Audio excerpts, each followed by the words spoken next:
Great. Well, good afternoon, everyone.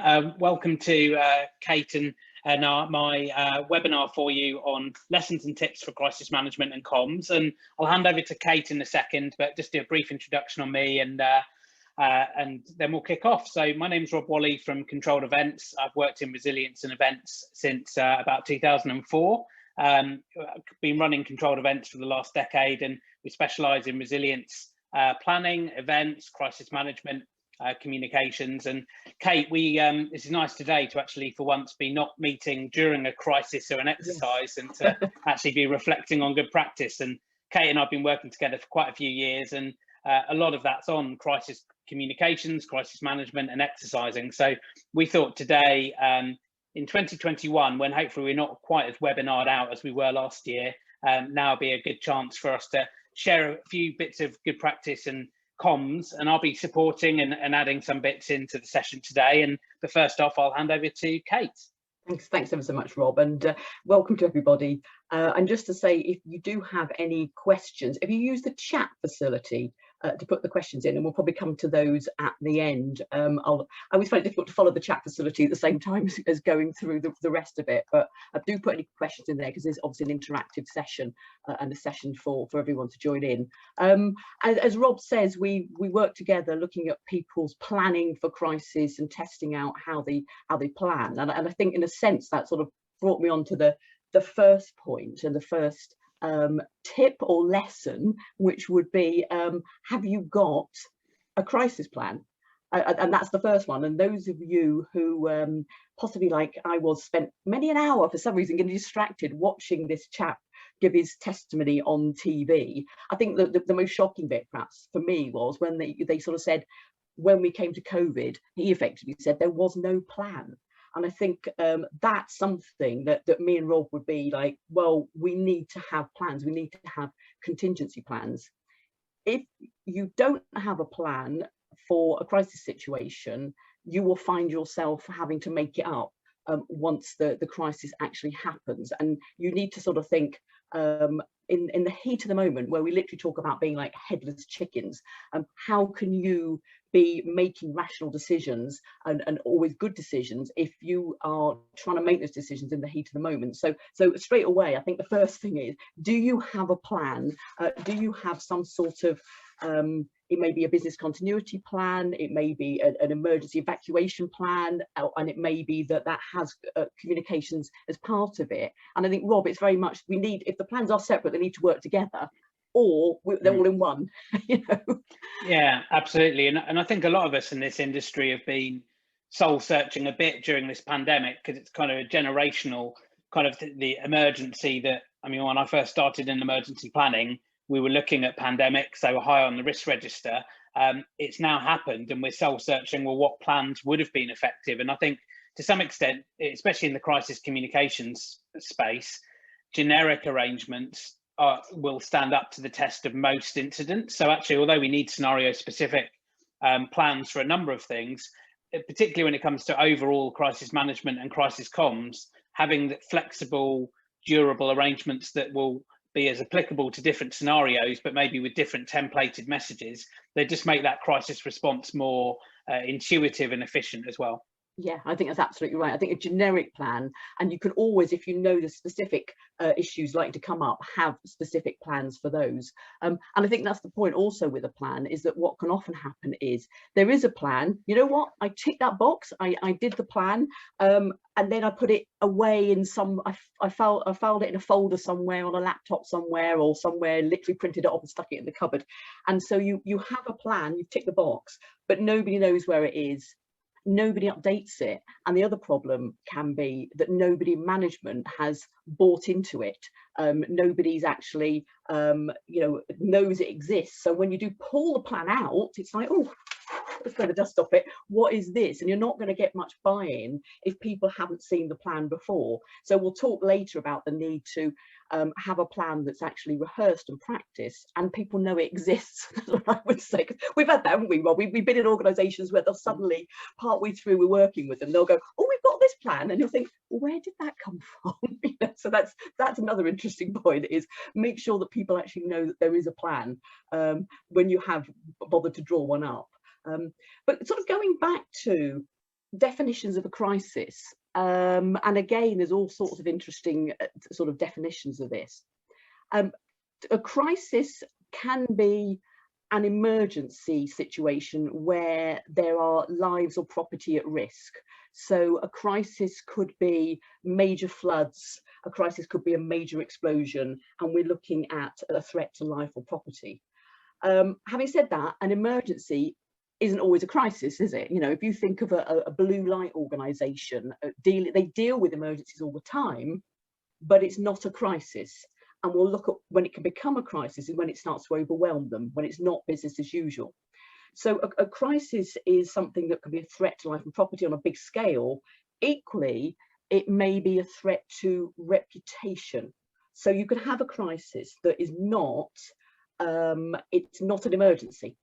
So in the last week, we had a Brewdog. I don't know if people saw that, the drinks beer company having a crisis because some of their former staff wrote an open letter and criticised the management style. Now, that's certainly not an emergency, but it is a crisis, because I think I would define a crisis as anything that threatens either your operations, your business continuity, the very existence of the organisation, or your reputation.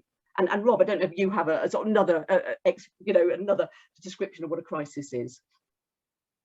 Yeah, I think it's that unprecedented incident that's beyond the areas that we normally plan for, and that's where your point around incidents is a good one, in that if it's foreseeable and something that's on our risk register and something we should have specific arrangements in place for, then I would say that that's where your incident management space is. And the crisis management plans we're usually collaborating on are usually not specific to any scenario. They could be as applicable to a reputational incident as to a crisis affecting the business continuity or emergency response of the organisation. So for me, it's got to have, and I know you'll come on to some of the mnemonic that I often use with clients, but it's got to be something well above and beyond normal business. Yeah, and I think that's where we come on to the fact that it's an emergency or an issue which, by its very scale or its impact or its duration, becomes more than you could normally cope with, more than business as usual. So that could be, couldn't it? That could be something like major flooding. So you may be a council or emergency service that deals with flooding or fires or explosions, but this is so big, or there's so much other things, there's so many other things going on, that it becomes more than that. It becomes a crisis. It could be something where there are customer complaints. Now that's an issue, but that can blow up into a crisis. And I am going back and saying perhaps Brewdog. Or it could be something like a report or critical report into your organisation. Now, a lot of organisations have Care Quality Commission or Ofsted or serious case reviews and so on, or health and safety reviews or whatever. And those are issues, but if they go on for so long, then they can become a crisis. So you have to look at something like Rotherham Council dealing with the Alexis J report, which was the very critical report to do with child sexual exploitation and grooming in the borough. Now, that is an issue, but it became a crisis. And one of the reasons it became a crisis was because the media interest went on for so long, and the duration of it was massive. And it literally did threaten the very existence of the organisation. And they ended up with all sorts of changes at the council, and the reputation, not just of the council, but actually of the town as well. So something that's an issue or an emergency can become a crisis, depending on its scale, its impact, and its duration. So you don't know how much things are going to blow up, and that's something we'll talk about in a second. It's keeping an eye on things as well. So a crisis can be smouldering. A crisis can be slowly building. And this is why it's important to keep an eye on what's going on, to horizon scan, to be aware of what's happening. So it can be building up. It can be something that builds slowly and then literally it explodes. Now it gets to a threshold or a tipping point. Equally, an issue may never become a crisis, but those of you in comms will know that better to be forewarned and forearmed. And if you think it could become a crisis, then if you've already worked out perhaps statements you're going to come out with or ways you're going to deal with it, then you're ready. So it's really important to keep monitoring and keep watching what's going on, because very often there has been a warning beforehand, but it's a case of no one seems to have really picked it up. So they can be smouldering. Equally, bang, they can be sudden. Okay, so this tends to be more, I would say, I'm thinking the smouldering ones are very often the reputational ones, and the sudden ones can be reputational, but I'm thinking here, Rob, this is probably more the emergency, isn't it? This is the sudden one that comes off. Yeah. So yeah, and I think a point I'd make is that our experience of crises often conditions how we perceive and how we assess incidents as well. Because I've certainly seen almost a malaise slightly set in some organisations during COVID, where COVID has become the kind of focus of everyone's attention, and actually other scenarios that could be bubbling away, cyber risks, other types of potential incident for an organisation have just been taking second place, and actually as a result they're neglected and people aren't preparing for them as much. So I think those smouldering kind of emergencies for me are, I think the Civil Contingencies Secretariat used to call it sort of rising tide emergencies, where things are building up slowly, and actually you may not know that it's a crisis, and that Kate was mentioning. And it's, for me, that approach of trying to look at the potential hazards and threats to an organisation and being objective about saying it's not just about planning for the emergencies we have faced, it's thinking about what crises could affect us. And I think actually that's a really good point, because I've had a lot of people saying, oh, well, we've dealt with the crisis because we've dealt with the pandemic. And it's like, we know how to do it now, or there won't be anything else. And I think you've absolutely got a point, is that there could very easily be something else, which there was always a chance that some sort of cyber attack or something else could happen, or some sort of, if you deal with chemicals or whatever, some leak or explosion or whatever. The risk is still there, isn't it? Just because COVID exists doesn't mean that's gone away. And I think, like you're saying, that's why it's important to literally keep looking, to keep horizon scanning, to keep your eyes peeled all the time. And I don't know whether someone has a role to do that. Whose job is it to do it? Do you have good internal communications as well, so that if your frontline staff hear of something, are they able to flag it up? If your social media staff hear of something, are they able to flag that up? And that's the thing also about internal communications being important.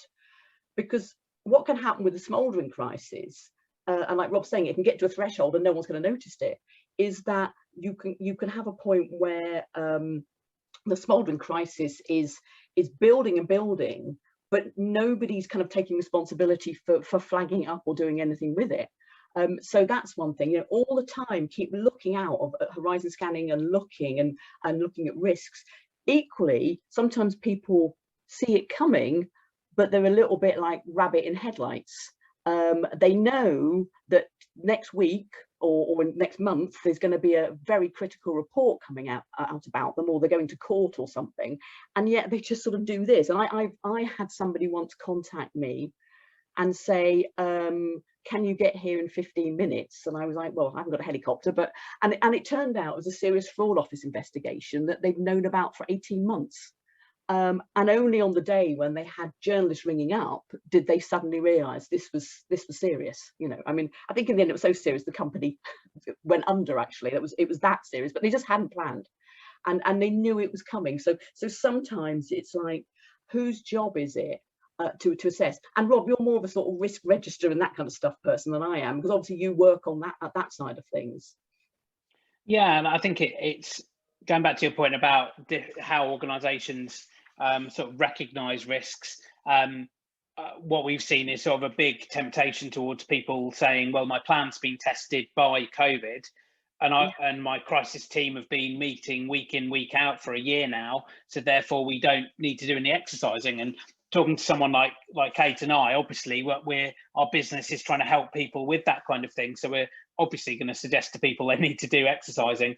But the challenge I've seen is the fatigue that's set in with managers, that they feel like they're now ready for any crisis. And I've counted that, well, actually there are different scenarios that need different plans, and you need to recognise and make sure your staff are educated on those, but also the pace and the tempo of the COVID challenge. Yes, it's felt pretty intense at times, and when there's been government announcements, organisations have had to react quickly, but actually in the main, it's now out of that acute phase for many corporate organisations, and actually you're not under that stress test of time pressure to have a crisis meeting. It has now, in my mind, moved towards really how do you recover your business to a new normal. So when incident and crisis teams talk about, well, we've already done a year of COVID, so therefore we're now ready for anything, to a degree, they've probably got quite efficient because they've had to do it very often, but actually have the secondary and tertiary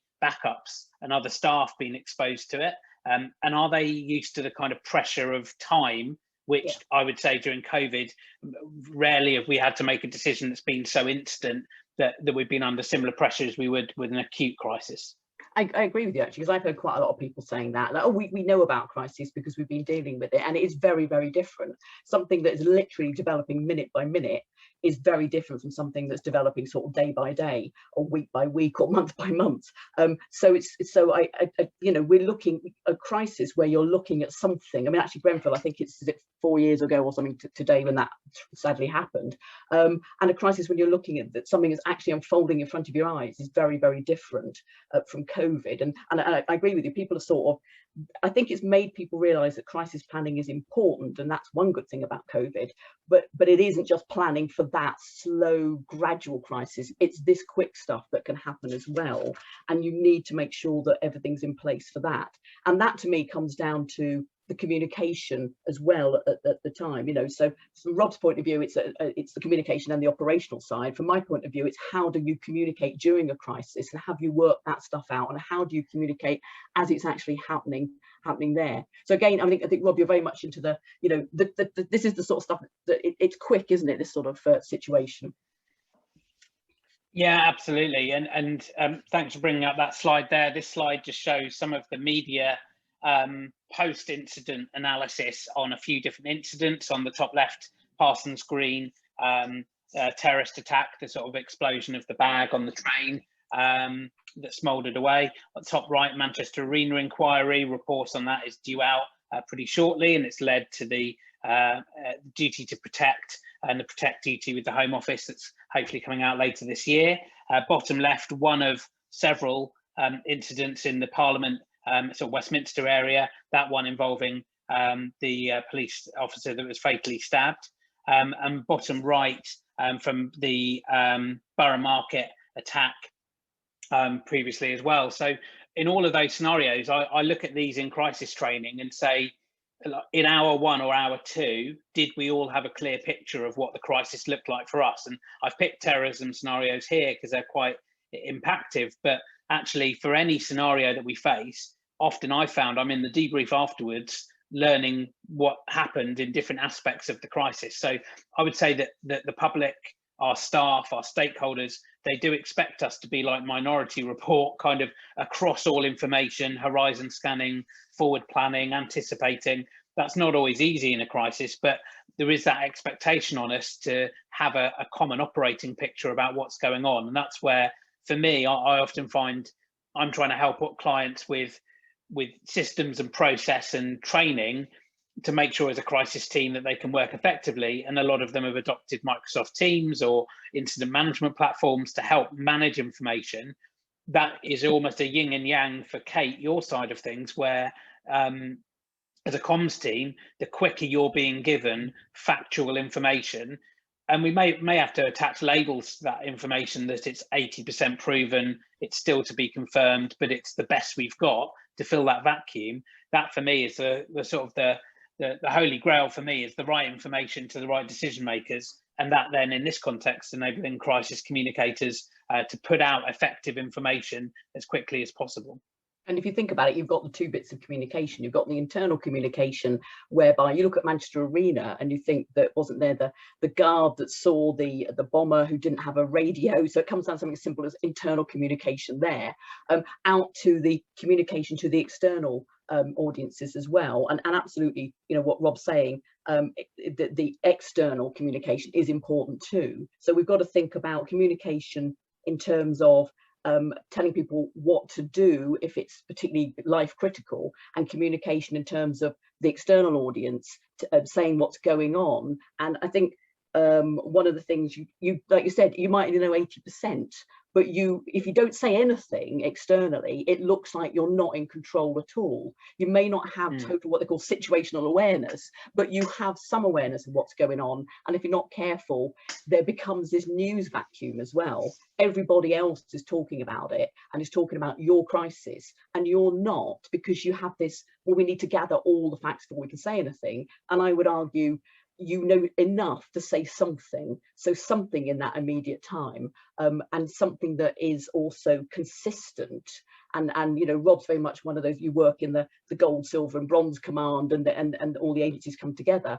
And I think something that was said to me, and Rob was, you agree with this, you know, coming out of that externally is, I think this was the head of someone from the Met Police said, one version of the truth and one version of the truth only to come out externally, so people know what's expected of them as well, and they know what's going on. And you have to kind of think clarity of message is really, really important. And I couldn't kind of resist putting this one in, which some of you may have seen, this rather spoof one that went viral. So we are saying, don't go to work, go to work. Don't take public transport, go to work, don't go to work. Stay indoors. If you can work from home, go to work. Don't go to work. Go outside, don't go outside. And then we will or won't do something or other. Now, obviously, that's you know, a sort of humorous side of things, but I'll give you an example of one which I'm not entirely sure how it ever got resolved, and it's still kind of haunts me a bit to this day. I was working with a large manufacturer who made I'm just going to be careful what I say here, who made substances which may be dangerous, and they had told people who lived nearby, if the alarm went off, that they should stay indoors and close windows and doors. But the fire service said, no, if there was a leak, everybody should leave, evacuate and leave.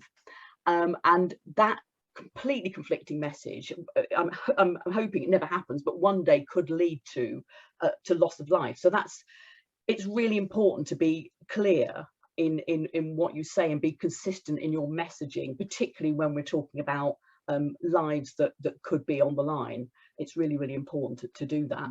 And then I don't know whether anyone spotted this the other day. Those of you who are hanging on Boris's every word, just listen to what he said about the end of the next 4 weeks. So we reduce the risk of transmission among the groups that mix the most.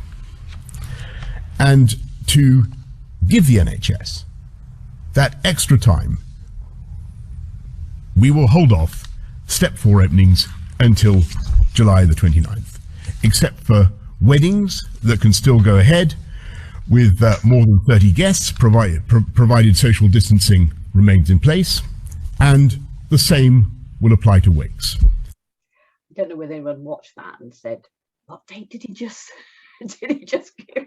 And that's just unfortunate, but it is one of those things about the importance of consistency of message, which we have seen people saying certain things about what the government said about COVID over the last year. And no one's saying it's an easy job, but equally, we know that when the message is simple and consistent, then we know what we're supposed to do. When it becomes stay alert and be prepared or whatever it is, then people get muddled up. So you're having to sort of think, when we're putting messages out on which people's lives depend, let's make sure that is simple and that is consistent.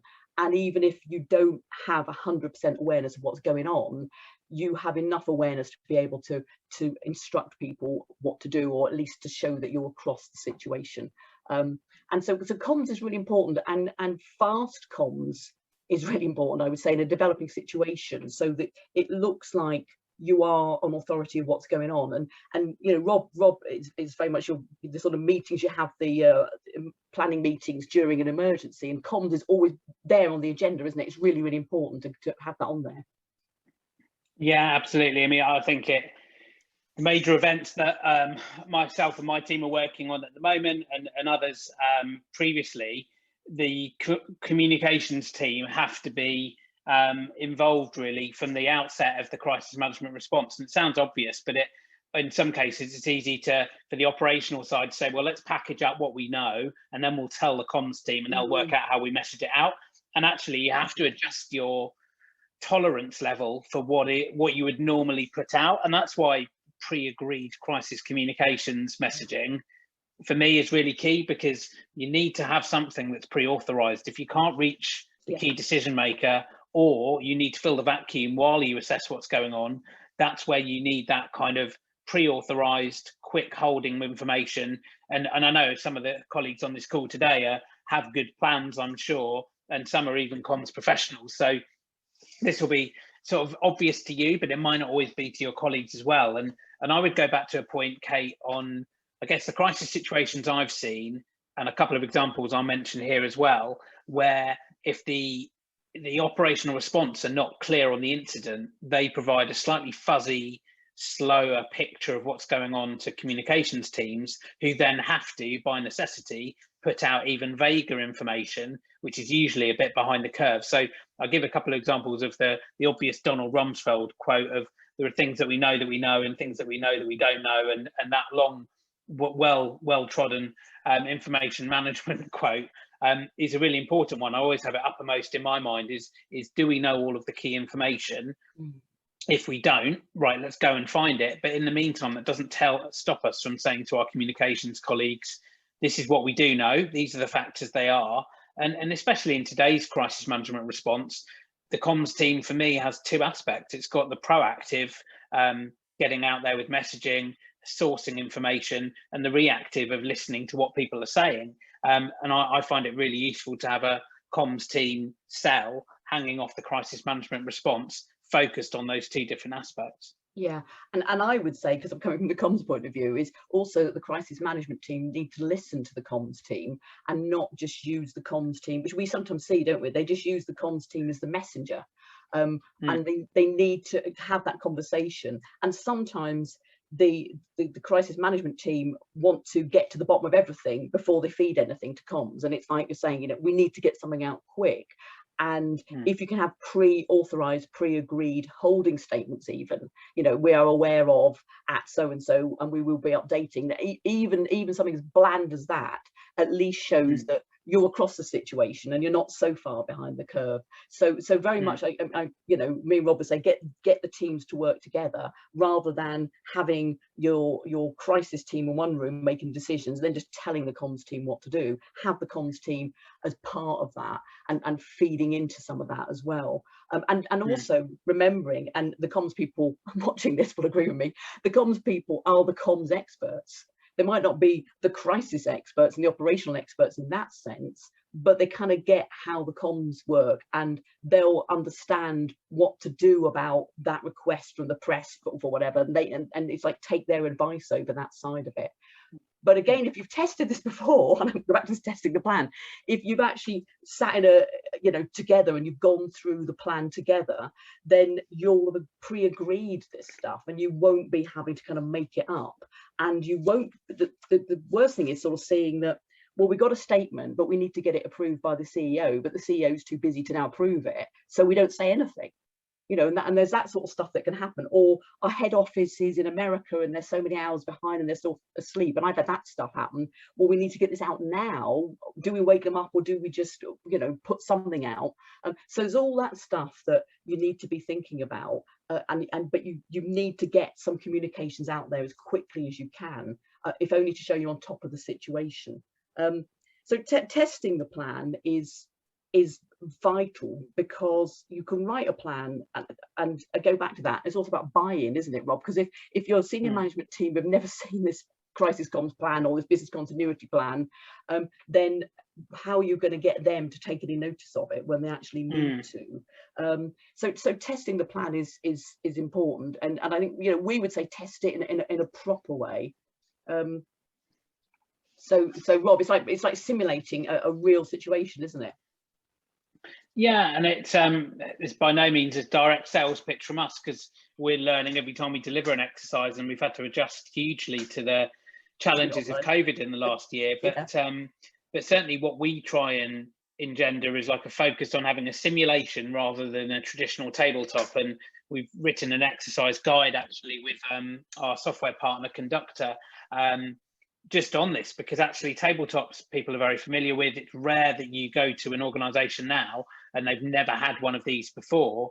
So now it's stepping it up a gear towards trying to make those scenarios more challenging for the participant. and giving them individual pressures, communications that come to them that they have to react to, whereas in a traditional tabletop they're usually quite collective and don't necessarily always have that pressure necessarily. Secondly, I think the experience, Kate, you and I've had in, I'd say, the last few exercises is that we've tried to space the exercise out throughout the day and actually run it like you would a normal crisis. So instead of having a 2-hour deep dive into an exercise, we say, well, actually, let's space this out over a day, actually have it remotely and have people dialed in at particular times and actually learn through doing. And that gives people the time to reflect, and also the kind of deep learning of actually they'll remember this training because it won't have been a quick, short, sharp session. It's something that actually has involved some pressure at various points of the day. And actually we encourage people to get on with their normal business in between parts of the exercise, because that's what you ideally would be doing in reality anyway. The crisis rarely stops the entire organization. So for us, I think the simulation approach has really helped sort of ensure that the crisis comms are tested that little bit more thoroughly. But to do that, what we found works really well in terms of sort of good practice. And you could do this from a very cheap and easy point of view with video clips, audio clips in PowerPoint, through to sort of complex exercise systems, but trying to make sure you've got basically credible amounts of scenario information to trigger the exercise.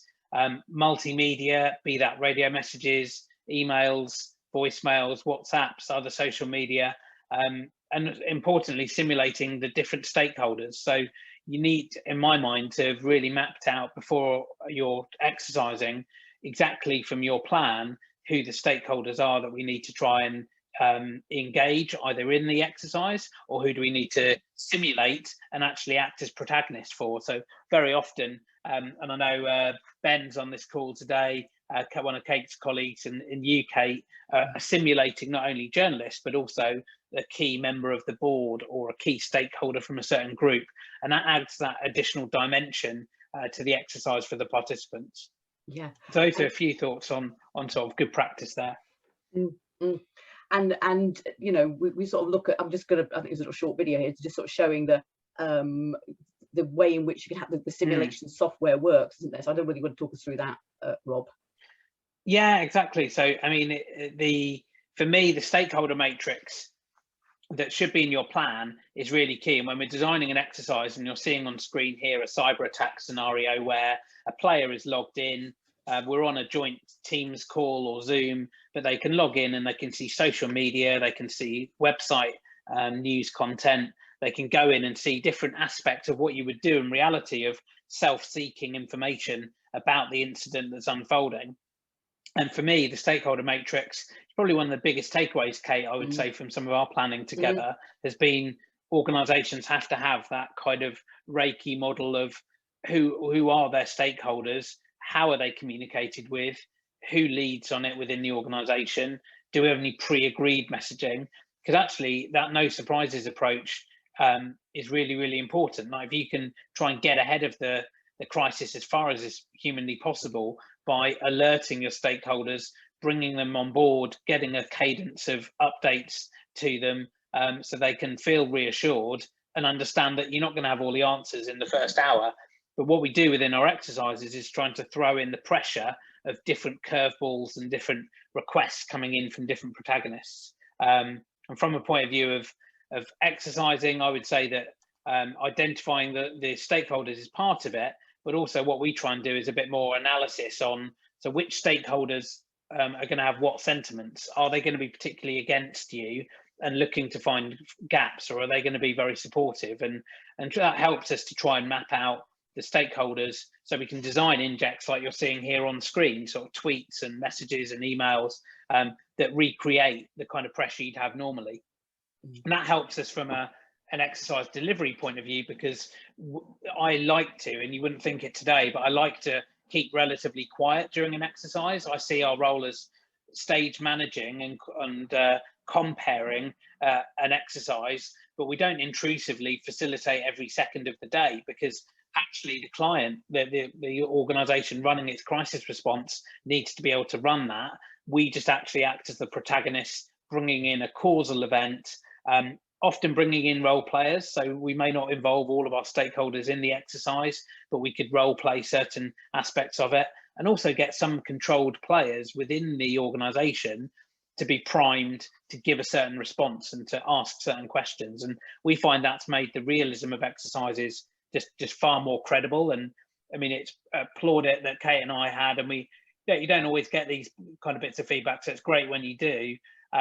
After a major exercise, a client chief exec wrote to the director who sponsored the session and said, I told my family about my day as if it had really happened, as if that crisis had unfolded. And that's when you know you've done your job right, because you actually feel like the client has been through a stress test that hopefully hasn't broken the organisation, but has actually got them to have that muscle memory and to have that deep learning that means that next time that they'll be that bit more efficient. Yeah, I mean, the point you're saying is not to break the organisation, is it's to check that the plans that you've got in place actually work, and that's the point of it. And I think that's why when we do the exercises, we tend to do a sort of long morning, don't we, rather than the whole day. We might do sort of 4 or 5 hours or something, but by the end of it all, everybody's kind of exhausted. They've gone away, as you said, they've come back from meetings, they've gone away, but everyone's like, you know, but we've tested it. And I, you know, we were saying about also when you're testing this, when you do test it, I would say don't cheat, because I've sat in exercises where people have gone, okay, that's a statement, and that's that we've now done that, or we've now done that. And I go, well, what's your approvals process? And how would you have got that approved, or how would you have put that out? So I'm a bit of a one stickler. I've always been a stickler for the detail in a crisis, because the detail can be where you trip up, and it can be something as simple as saying, well, we put that on our social media, and then when you're challenged and say, well, who actually controls your social media? You know, it's the intern who's not around, or it's the company that you contracted it out to. So it's the little tiny detail that, as part of the test, is worth thinking about. So you're not testing to fail, but you're testing to check. It's like every single little link in that chain needs to work, because if there's a gap somewhere in that a vital role, a vital person isn't there, then that can happen in reality when you really do have a crisis, and nobody knows how to put that on the website, or nobody knows how to switch on that emergency phone number, or whatever it is. And that sort of stuff has happened for real in real crises, and you need to practice that before. So it's like, do it for real. The inserts and all these Twitter stuff coming at you is brilliant, because it really gets you caught up in it, but also practice it for real as to how it works in your organisation. And another thing I think, Rob, that we're aware of is that you can sometimes do an exercise and you've sailed through it, and that's because it's a group of people who've worked together and they've never actually kind of written it down, but they know how each works. But I always argue, what if they're not in on that day? What if the people who've been at the organisation for 20 years are not around? So, you know, some are like, well, we don't need to write it down because we know what to do. Well, I would argue that you might not be there. You know, you might not be there when the crisis happens, and these things tend to happen on a Sunday afternoon, don't they, when you least expect it. So to have something written down, even if you think you know how it all works, have something written down, because it will probably happen on a day when you're not there. And it'll be someone who's got to pick it up and doesn't know what to do. So that's another thing, you know, that we've said. I think we've seen people sail through, and it's been like, but you might not be the team on the day. So we need something that's written down. Yeah. And I'd add to that I think the most organisations we work with, I'd say, don't have an exhaustive list of alternates and deputies who could stand in to manage the crisis. And for good reason. Like, you don't have an infinite management team, and you do want your sort of top team overseeing the response. But as Kate was saying, I think the challenge is that on shift 2 and day 5 of the incident, I mean, I've had this, 2006, the Kensal Rise tornado. My manager was involved, unfortunately, in a car accident. So he was out of the game. I stepped up into a role. I actually ended up at scene rather than managing the control room. Almost everything from an exercise was thrown at us in one day, of kind of upsetting the plan and what we thought in our mind was the response and who would do what. And that's where it becomes really important that you can pick up a crib sheet or a roll card that says, here are the steps you need to take. And it may not make it 100% effective, but it will definitely make it a lot more efficient. Yeah, and obviously the plan is there, but it might be you have to go to plan B if things don't work. So for example, if suddenly your way of communicating falls down, you may have to go to something else, or you may have to change it, but at least you've got a plan, you've got a roadmap, as people call it, to follow, rather than trying to literally make it up as you go along. So a plan of some sort which you test, we would argue is absolutely vital for any situation. And I don't know if anyone's got any questions on that. Obviously do put the questions in the chat, and we'll come back to those. Just a little bit, actually, I just wanted to do a bit of a poll. I don't know whether you're able to launch the poll, Rob. I've got a bit of a question there on the screen. I don't know whether if anyone can see the poll. So your head of comms for a well-known manufacturer, and there's been an explosion or a leak at one of your sites. Yeah. Several streets have had to be evacuated. There are rumours of 4 deaths. The BBC have asked for an interview. Your CEO is on holiday. Do you say no comment, or say sorry, the CEO is on holiday, we can't do it, or do you issue a holding statement and then brief your deputy CEO to do interviews with the media somewhere not too far from the site? So if anyone's able to have a vote and see if we can get any responses. I don't have anyone voting. I was going a bit shy.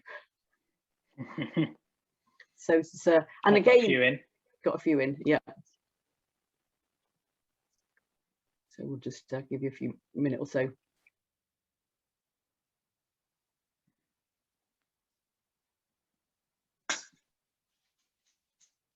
So I don't know, we've got chemical leak or an explosion. I think I ended up putting explosion because I had a picture of an explosion, Rob, so I changed the scenario slightly. Same thing, it's a crisis. I think we've got everyone we're going to get. There we are. Okay, let's have a look. So has everybody gone for? It's going to end the poll. Yep, share the results.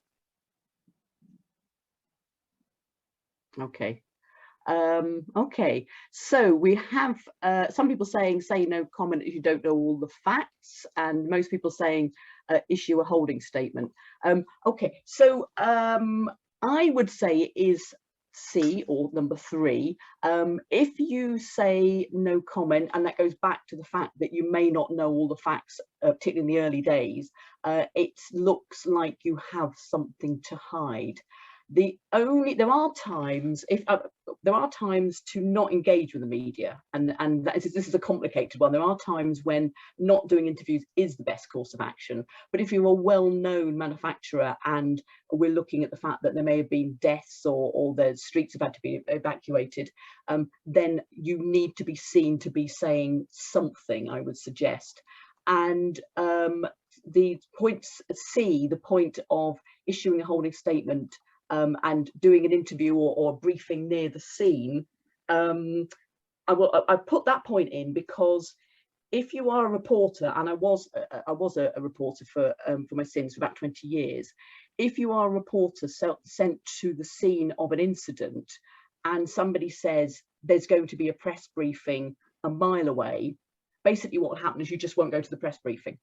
So that's also worth thinking about, is if you're dealing with the media, you sometimes have to play their game a bit. Now, you might not want them to be filming the major incident behind you, and you could use health and safety reasons for not being that close, but you need to make yourself available to them. Otherwise, they'll just go along with, well, no one was available to be interviewed or no one was available for comment. And I would argue that no comment doesn't look good. So, and the holding statement, like Rob was saying, if you've got the holding statement, which has pretty much been pre-agreed and pre-authorized, we're not messing around spending 3 hours trying to get authorization and approval. We've got that ready to go. So that's my thing. And also the deputy CEO, and that was what Rob was saying, you need to have backup.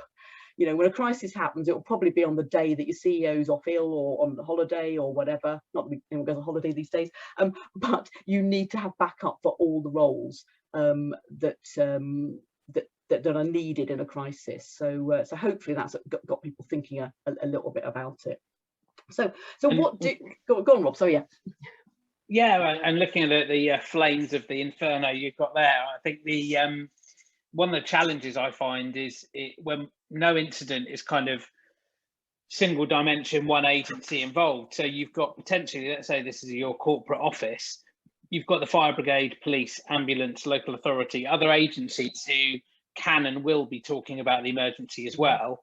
And in the acute phase, they might be the most appropriate agency to talk about some aspects of the response. But what I've actually seen in recent years as public sector communications have kind of improved is that it's improved, but if you almost follow the rhythm of the updates from one agency, if they leave a vacuum, you're left wanting. So I think there's very much a case of agreeing lines, and often comms colleagues call it a multi-agency comms, a MAC group or something like that within a resilience forum, or one is set up by those involved in the emergency response. I would say that in the comms world, having that multi-agency group together is really key, because it's not just working out what the lines to take are, but it's who's the appropriate lead for that messaging at that particular time, which might be that ambulance are talking about casualty statistics, but the corporate organisation affected by the emergency can sort of defer those questions to them, but still needs to say something in its own right, not to just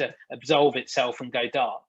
Yeah, actually I agree with that. I think in the early stages, which is why I put, if you're a well-known manufacturer, if you were a small company that had an incident like this is why I'm saying sometimes you don't want to stick your head above the parapet and speak. You may refer to the fire service or whoever in the first instance. It depends if you're being named in the press, and that's why if you're well known and you're being named, then there comes a point at which you need to say something. And I totally agree, Rob, you need to have that one version of the truth and one version of the truth only. And it may be that what you also do is send your social media feed, you say, please refer to Public Health England or the fire service or whoever for the latest updates. And you may just put out a really, literally like a holding statement initially, particularly just saying in the early stages. So it's sort of thinking about what you want to be saying. And I'm also thinking about less now the emergency situations and more reputational issues as well. So if anyone's done any training with me before, they might have seen this rather nice little cartoon, which I quite like.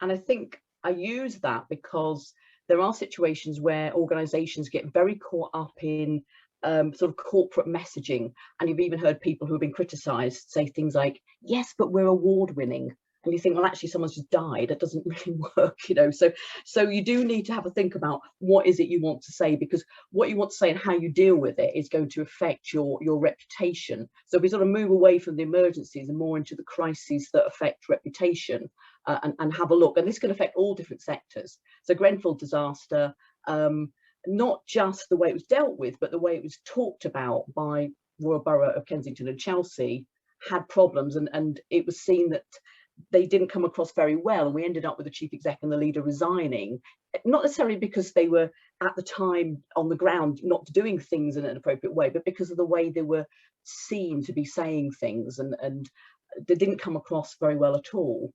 Boohoo, this is a thing about reputational damage. We're accused of using sweatshops in Leicester. Their value fell by 45% at the time. They didn't really address this. They've got owners who are very sort of distant. Having said that, Boohoo have relatively recovered now, and I think I just saw something yesterday that Boohoo are doing incredibly well. And this goes back to sort of, you will lose a certain amount of reputation, but some organisations will survive, others won't. They'll kind of crash and die. Haringey Children's Services criticised over the death of baby Peter, and again, this is public sector, how it can affect you. So if you remember, that's many years ago, and again, the handling of it wasn't great. There wasn't any apology. There was quite a robust response, which I can understand in some ways, but didn't look good. And again, a lot of this is about perception, and it had a knock-on effect, not just on the council, but on the whole children's social work section, and it caused problems in actual shortage of social workers. And local government association directly said that they thought Haringey did massive damage to the whole sector. So the way you handle things can cause you problems, and how you respond to criticism and how you respond to a crisis. Oxfam, now thinking in the third sector, Oxfam was criticised because of claims of sexual impropriety by some of its workers in Haiti, and there was a lot of criticism. And you could argue, well, you know, yeah, it happens. Other charities, it happens to other charities. Well, this is the response from the CEO at the time. Not a great response, and I can kind of get what he was saying. You know, well, it's not that bad. You have to just think, hang on, how does it sound? How is it perceived? 7,000 direct debits to Oxfam were cancelled within 10 days, and he ended up standing down. So sometimes you have to really think about perception and how it looks and how it comes across. And just to play you an example, which, and I apologise, this is a little bit loud, but United Airlines and how they dealt with customer complaints. This also says a lot about the use of mobile phones and filming as well, I think, this little clip.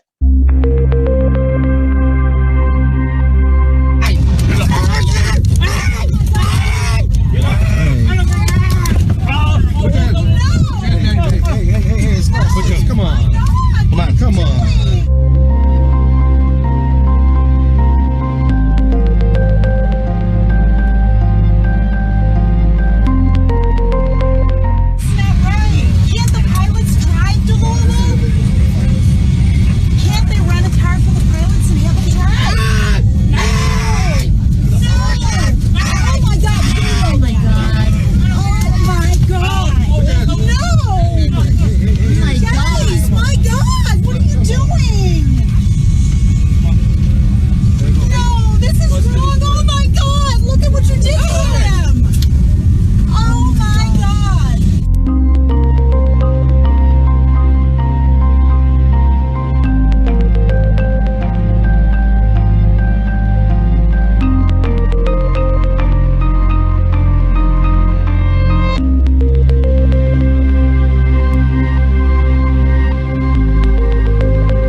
Thinking about how you should respond to something like that. And I think very often people try and justify something. I mean, there was an issue there which probably was to do with the training and how they dealt with overbooking, and it ended up kind of becoming a crisis for them at the time because of the way it was handled. So very often you have to think about how you're perceived and how it comes across. I'm thinking more the sort of reputational side of things, and I would say there are times when you need to say sorry. And I won't get into the legal side of this because there's a whole sort of issue about this and something to do with it. For those of you who want to Google it now, the Compensation Act 2006, which talks about saying sorry not being an omission of liability, because there's often a great concern. Saying sorry makes a lot of difference. It really does. And it softens things. If you are in the wrong or perceived to be in the wrong, at the very least, show some concern. Because, you know, you have to think about how if you don't, how angry people can get about things if you don't show some concern and you don't say sorry. So do have some empathy or something there, and also think about how you say it and what you say. And this is just one from a few weeks ago. I think I found it on the BBC website. So a woman has died after being dropped on the floor during surgery, and this is the hospital trust's response. It was unable to comment on ongoing investigations. But it will share the findings with the family when it comes to them. So I think there's an awful lot of, you have to think about how it sounds and how it's perceived to people when you are perceived to be in the wrong, when you're in a crisis where you look like you've got it wrong, or maybe you have got it wrong. So how you respond matters. And you may have seen Brewdog this week, was it this week or last week, and the issue of the ex-staff who wrote an open letter criticising the atmosphere there. And straight away, actually, and to everyone's surprise, the CEO came out and apologised and said they would listen and said all the right things. We would say concern, action, reassurance, all the right things. And it softened it. There's still a little bit of sort of things going on, but how you respond absolutely matters. It really does. Although I would say how you respond matters. but how you act matters more. You know, there is a bit of a saying in crisis communications that you can't solve reputational damage in a crisis by communication if that reputational damage is caused by your actions. You actually have to solve them by your actions. So you as comms people can't literally polish, you know, whatever, your way out of something. So my sort of final thought really is thinking about reputational damage. And this was from a leader of a council after we'd had a session there. And he said, I get it now. If you don't want the bad publicity, don't do the bad stuff in the first place. So I quite like that. And that's the sort of reputational stuff where it's your fault or deemed to be your fault. So that's my bit of advice. Don't do the bad stuff in the first place. And I think these days, when everyone's got a mobile phone and everyone can film, you can't hide things like you could. So the sort of crises and situations that of your own causing, I suppose I'm just saying, don't do them in the first place. So, and any thoughts from you, Robert? Any questions from anybody? Yeah, well, a good one came up in the Q&A just now, that I've answered there, just around when we're mapping out stakeholders, being mindful about GDPR and things like that. And absolutely, we've got to be thinking about what kind of data should we hold. I'm thinking of interested parties interested in your organisation and corporately how we want to interact with them and what they might be most concerned about. So we can try and anticipate that in the plan, but really good point there. Yeah, we've got final 3 minutes of the webinar, almost perfectly on time, Kate. And it'd be great to, yeah, if there's any questions from those on the call today. A lot of you have dialed in. Hopefully you've got a lot from the session, and slides will be on a YouTube not too far off after this as well. But now's your chance to grill Kate. She's normally in the hot seat grilling us in terms of media interviews. So if you've got questions for Kate or indeed for me, now's a good chance to just throw them into the chat for us. I think, and I'm just going to say on the GDPR one is an interesting one because that came up recently. It's something, and one of the points about that is if you have good reason to, I think if you have good reason to have information, because I've had some organisations say we can have a crisis plan, but I don't want to put people's personal mobile numbers in it. But if you can say there's a good reason for having that and get agreement, so all they had in their crisis comms plan was the work contact details. And I always just hope that their crisis only happens between 9 and 5, Monday to Friday. That's the situation. So you need to be ready for all possibilities. Yeah, and it's all about consent, isn't it? And I think that's where, it makes a big difference as well. Yeah. Okay, any questions from anyone on the call today?